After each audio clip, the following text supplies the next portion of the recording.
Well, hello everyone, and welcome back to Diary of a Ghost Hunter. Yes, we're back from overseas.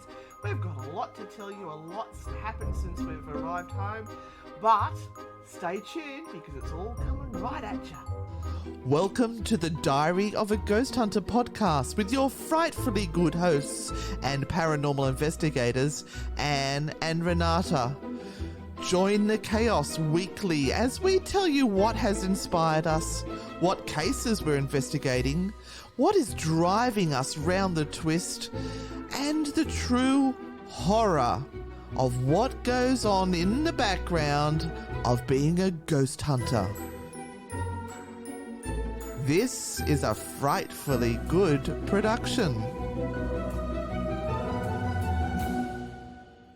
Hi, Anne. Hi, Renata. We are back. We are back. We've been back for just over 2 weeks, and our apologies for not getting a Diary of a Ghost Hunter out to you sooner. But things sort of turned us up when we got home, didn't they? Yes. Yeah. And it kind of started a little bit before we got home. Your dad got quite unwell. He did. And he was... Stubborn and cantankerous and wouldn't go to hospital. Yes, making a bit of a fuss about trying to get any help, as he has done before. Mm-hmm. Yeah. And my children, and when I say children, they're 30 and 27. I know I had them when I was 5. They couldn't get him to go to hospital, so they were stressed out as well. And basically, we landed on the Thursday 2 and a bit weeks ago, and I rang him and I said, "You're sick, you're going to hospital." Took him to hospital and started getting the help that he really needed. And sadly, a week later, he did pass away. It looked like it was pneumonia, but we think there was something else going on as well. But he was 90. He had a great life. And this is something that I have found interesting as a ghost hunter, a paranormal investigator, and also someone who has worked in aged care, is I feel I look at death a little bit differently because we have communication with the other side and things that we can't explain. It's sort of like I don't feel like death is it. There's no more beyond this, and I don't mean that in a religious sense of the word at all. I don't know. I don't know whether I was just oddly detached from the whole situation. And Renata watched me go through the stages of grief. I'm sure I was a great case study for her. But yeah, for me, he had a good death.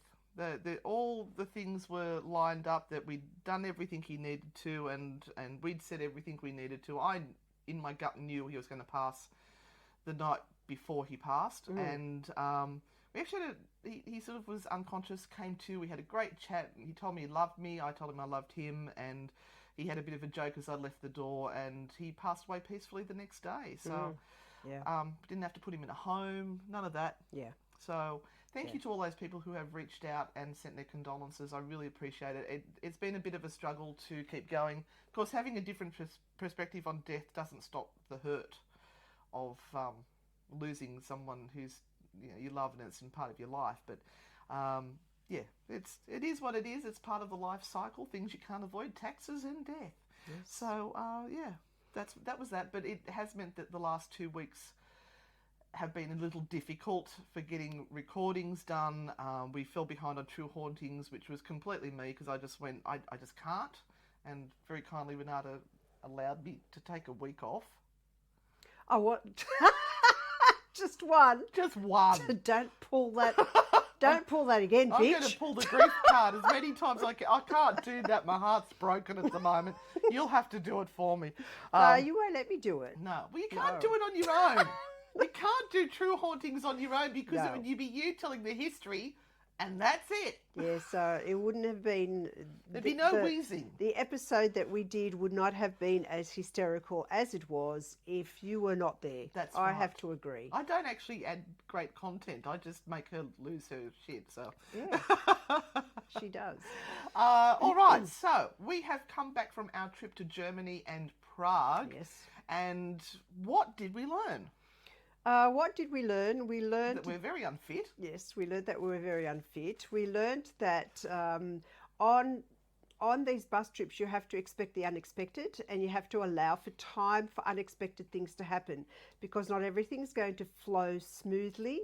There were a couple of things within the trip that happened that were kind of not calculated for. And I think it was a learning curve for the people who had organised. It was the first time they had actually run this trip. Yep. We were the guinea pigs. So considering that, it went really well. Yes, but it went there was really just well. too much to do. Yes, too much. Too many hills to climb. Where was the little mini mokes to scoot us up to the castle? That's right. We had to walk a lot. Sadly, we both had, Renata had her ongoing cough that I think is post-COVID or long COVID or something, and I had bronchitis. My asthma and my bronchitis was shocking. So climbing hills was difficult. Yes. And when it came to investigating, there wasn't really much in the way of investigating. But again, if we had read the tour, it was the superstitions and spookiness of the thing, not paranormal investigations. Our one to New Orleans is going to be full of investigations. And that's because that's what we asked for as the hosts. So, another thing that you did mention, and that was true very much so, is that we were in countries that really don't talk a lot about that. yeah. And so it wasn't uppermost in the minds of the people where we were staying to actually allow us to go into places and investigate. And it's not that long ago that one of the world wars was there. It's still in the living memory of some people that are there, and there is trauma associated with that. They don't want to remember their hometowns being destroyed, and it was interesting being on the other side. Because, we know the Australians, the New Zealanders, the Americans, everyone that went to war, and we think of all the heartache, but then we forget that they were doing it to each other. And yes, there was one that was an instigator, but the people were suffering, just like the people in England were suffering. And sometimes they just don't want to remember that. Yeah, that's true. But we had some highlights. We had lots of highlights. One of mine was, of course, the ossuary. Oh, the Sedlec ossuary, the bone church, Yep. where we unfortunately were not allowed to take any photographs, but Dave, who had been there a couple of years prior, and at that point they were allowed to take some photographs, he generously shared some of his so we could post them. But that was a memorable spot. It was. I think another memorable spot was when we went into that big church in Germany, and we found another skeleton, the skeleton of a saint, in a special sort of area in the church. One of the dusty, crusty relics of Europe. Yes. And I left out religious. Dusty, crusty and religious. That was pretty amazing. We saw a lot of sausage being eaten. Those crazy Germans! Those crazy Germans. Yes, cutting first. I think they think that everyone that comes to Germany wants to eat sausage and sauerkraut, and Germany, that's not the case. It's not really. No, we want strudel as well. We did eat strudel. We had a lot of strudel. We had a lot of strudel. But yes. Yeah. Of course, we saw lots and lots of beautiful castles. Oh, Bavaria. Can I talk about my favourite moments? Yes. Thank you.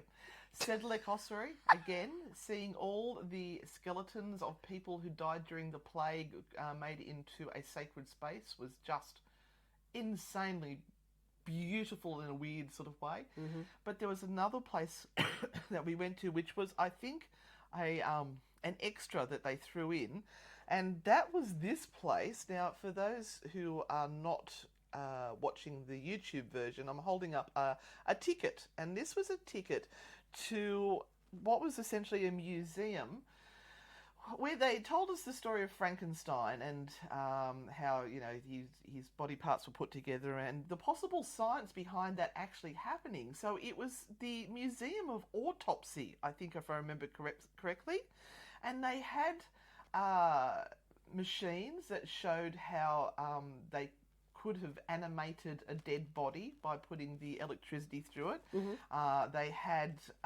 mummified corpses and things. That was right up my alley. I really enjoyed that. My only issue with it was so freaking hot. Everywhere really we went hot. was so Yeah, hot. it was hot. It was summer. Funny about that, huh? I don't know if you remember when we were in Amsterdam, we had an emergency alert come over our mobile phones. You watched everyone. It's like one of those horror scenes in a movie. You hear the did, and everyone picks up their phone and looks at it. And it was to say that you are in imminent danger. You must seek shelter immediately. And we're going, what the hell? What the hell? Then it turned out it was just a testing of the system. But those who had just flown into Amsterdam, they didn't know about that, like us. And we're going, what do we do? Kiss our asses and say goodbye? It was one of those eerie moments. It was sort of funny, well, we're up Poop Creek, aren't we? Let's just go buy a donut and die. Where's the cloud? Which way's it coming from? Let's go get one of those magic muffins and you guys will die happy. Yeah. But when we're in Germany, we got one of those texts as well, and the whole busload of people started getting these texts coming through. It was all in German. We're going, what the hell? What's going on? Because we're very close to Ukraine. Russia, and Ukraine, yeah. So it's a strong possibility that there may have been some sort of missile coming towards us. And it's one of these moments where you're facing the thought of, imminent death. And it turned out there was a forest fire very near us. Once we got someone to translate it, we worked out what was going on and that they had to avoid the area. But interesting. Yes, it was a War of the Worlds moment. It was. But we have been busy since we've come back. Mm-hmm. We have lots more highlights, but we'll just keep cracking on. We ran a workshop yesterday. Yes, we ran a workshop, a Ouija board workshop. And when this was suggested to Maitland Jail, they actually ran with it and said, what a good idea, let's run this. Well, it started off just as workshops and it was like, which one shall we do first? Yeah, well, we've run the Ouija board workshop before and it's gone really well. Online, so it's one of those ones that we know is going to work well. And yes, it was posted. It caused a bit of a furor on the Maitland Jail Facebook page. With a few shares, a few comments. With one of the most... Just going to move you across, Renata. You sort of... One of the most highlighted posts or answered posts that they have had. So that was quite interesting, but we did fill it. We filled it up very, very quickly. There was one or two people in the local area that sort of were not happy with the idea. They put some complaints in higher up. Yes, they did. Kind of really didn't go anywhere, but they felt as though they needed to complain because everyone has a right to voice their opinion, that's right, don't they? And that's okay. Yep. Yes. We weren't sure whether there was going to be an issue on the night and we'd have protesters, but sadly there wasn't. No. I was sort of looking forward to a discussion, and it would have been a discussion. We wouldn't have been offensive. But we did have some comments that the workshop, that they enjoyed how we presented it because it wasn't presented through the eyes of bias. It was presented through history and shows that it was used in, and we had little clips and things like that to show people and how it developed, and they really enjoyed that. And then they all had the chance to actually work with the boards with our fabulous team. Yes. And we wandered around and sort of troubleshooted any issues, but we had an astounding thing happen. Something that is still blowing my mind. You've forgotten, haven't you? What we did to spice it up a little bit is I thought we'll have a competition. And we had 4 groups and I got 4 envelopes, and inside an envelope I popped a word. So I locked myself in the residence, in a room by myself. I wrote the word out on a piece of paper. And then as I was writing it with intention, and I was saying, these are the words I want the people to know. So if you are here and you can hear me, please pass these words on to the people so they can report back what the word is. And I folded it up, popped it in an envelope, sealed it, signed it so it couldn't be opened by anyone. I shuffled them all up and then took them around to each group, slid it underneath the Ouija board, and the idea the Ouija board was going to spell out the hidden word in the envelope. So they did that, and I also added, I want you all just to hold the envelope and put down what you think the word might be. Mm-hmm. So they all came back with their words, and the Ouija board had spelt out words, which was great. And they started to go through it. So the first one, they read out the words that they thought it was going to be. They read out the word, the Ouija board, and then they opened it up, and it was something like horse or something, which was not the word. So then the next one, they've read out all the words, and one of the words was one of the words I knew that I had chosen, but I didn't know which envelope it was in. So they've opened up the envelope, and it was the word. And that word was parrot. Yeah.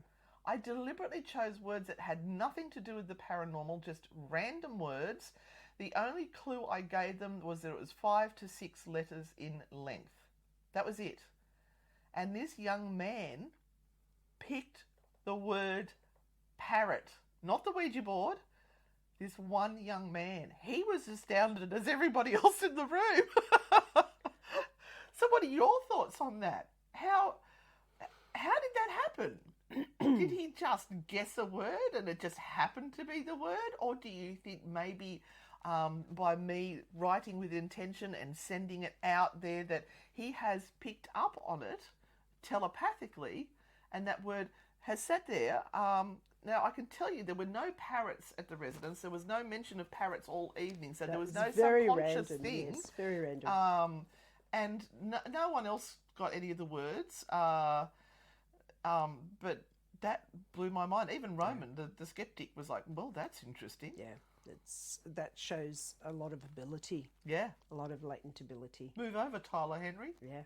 The young guy. He just absolutely... He was beaming. Yeah. He had so much fun. And his girlfriend, I think it was, she was so proud of him. Oh, yeah, he's in. Yeah. Now, the other thing that we did over the last couple of weeks is actually advertise for volunteers because we have a very busy few months coming up at Maitland Jail where we are going to be putting on more tours coming up to the Christmas period and just having more events. So we decided that we'd put on a few volunteers just to help out and to lessen the strain on our teams. The core team. And just train up a few people. And that was a lesson in itself and a lesson on how to try and attract the right people and what to put out there. And again, putting it out there in a particular way, putting anything out there in any way, shape or form, leads you to be gossiped about or finger pointed at or other people doing it in a different way, as if to go, well, if you're doing it this way, we're going to do it that way. One step bigger and better than you. So it was quite an interesting experience. Now, we had quite a number of people that applied. So we sort of had to cut that down. And there were some people that we would have loved, absolutely loved, yes, to bring on to help us out, but they just lived too far away. And the dangers of travelling to and from that location at that time of night, we just can't risk it. So not only do we have a duty of care to the people that come on the tours, we also have a duty of care to our volunteers and any of our staff members. We have to look after them. We have to make sure that they're healthy and not in trauma and that they arrive home safely and that they're not overtired. And that they're physically able to do what needs to be done. Yeah. And we are handing our business, our livelihood, over into their hands. So they're people that we have to absolutely know trust. That the first thing in their mind is making Newcastle Ghost Tours or Frightfully Good look the best it can. That there's no other agenda. There's no other fears. We don't want people who have different belief systems to us because that's not going to work with what we're trying to teach.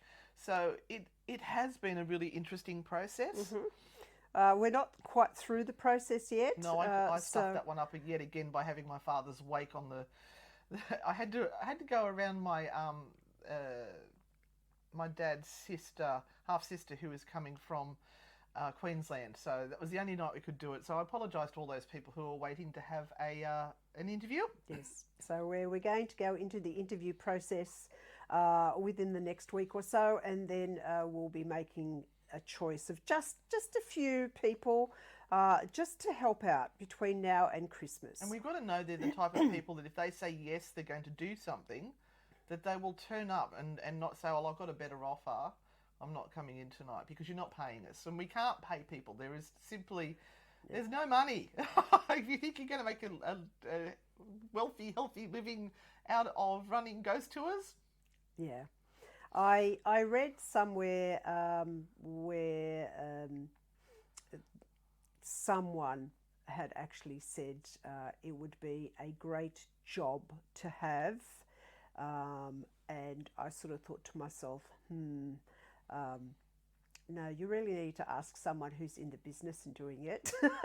Because yes, there are so many awesome things that you can do, but it's still a business, and we do run ours as a business, not as a charity or as a hobby or as an extra. Because we can't afford to. Yeah, this is what we make It takes our living from. It takes up too much time. And you're doing at least 80% of the work that you're doing for free. They're the hours you spend at your job and not earning a penny out of it, because that's what it takes to run the business properly and do your research and put it all together and do your podcasts and all the other stuff that you do. And the tour component part is only a couple of hours a week, really, when you look at it. You know, how many hours do you work a week? Well, you can say, well, you know, I might put in 12-hour days, but I work, in inverted commas, 2 hours on a Friday night. Yes. doing a tour. Yeah. But I've spent the whole week working. Yeah. And to make that tour work. Forget that there is not only the hire of the location or the split of the fee with the location, but there is so much equipment that is purchased and used on these tours. And sadly, when it's being handed around in the public, they get broken. Yeah. So we've got a lot of turnover of equipment, and like even 9-volt batteries at the moment.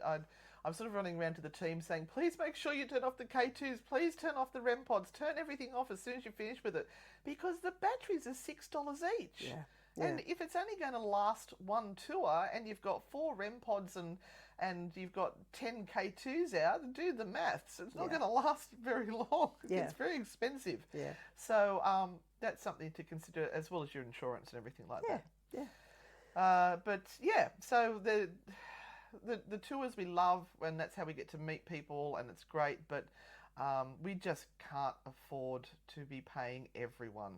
Yeah. Yes. So we're stingy old cows. Well, we'd love to. We'd love to. We would love to. But people won't come on the tours if we have to charge an extra $50 a ticket to pay everyone. Absolutely. So it's just finding that lovely balance. I feel like we're whinging all the time, you know that. But we will be looking at further workshops before the end of the year. Hopefully we might be able to run 1 or 2 more workshops. Is there one that you would like us to run? Let us know, because we are happy to have suggested topics.